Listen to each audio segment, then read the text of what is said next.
Il-linja tal-ajru low cost Ryanair nediet 3 rotot ġodda li se jkunu qed joperaw bejn pajjiżna u Tel Aviv, Parma u Lisbona mix-xitwa li ġejja.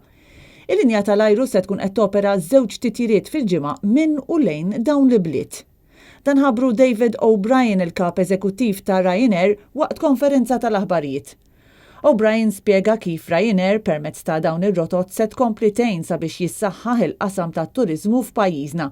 Viżjoni li kien ħadem fuqha snin ilu il-Partit Nazzjonalista meta ġibet lejn Malta dawn il-linji tal-ajru. We expect a lot from these new routes. In particular, if I could draw your attention to Tel Aviv, where you simply can't get directly to Malta from Israel. And if you look back over the previous number of years prior to 2019, there was an average of more than 20,000 visitors from Israel.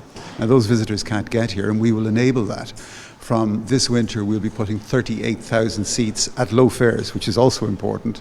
Fl-isfond ta' dik li hija sitwazzjoni inkwetanti għal dak li hu tibdil fil-klima, O'Brien għalilna li Ryanair qed tagħmel ukoll parti importanti f'dan il-qasam billi topera rotot diretti u li jkunu qed jitħadmu b'kapaċità massima għal dawk li huma passiġġieri. More than doing our bit.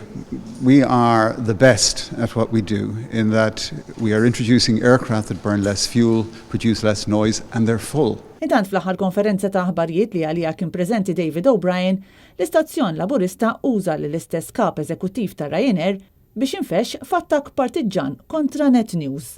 Staqsejna li O'Brien kienx konxju tal-fatt li ntuża għal dan il-għan. I'm unaware. Jidher li wara li Net News ħareġ rapport dwar kif il-Ministru Ian Borge kien qed iniedi servizz li l-eks Ministru Laburista Konrad Mizzi kien iqisu bħala il-bejbi tiegħu, il-Ministru Borge ħa fastidju tant li jidher li ddeċida li juża lill-ġurnalisti tal-partit tiegħu biex jattakkaw lil ġurnalisti oħra b'mod partiġan u uża l-kummenti tal-kap eżekuttiv ta' Ryanair biex iwettaq dan l-attakk.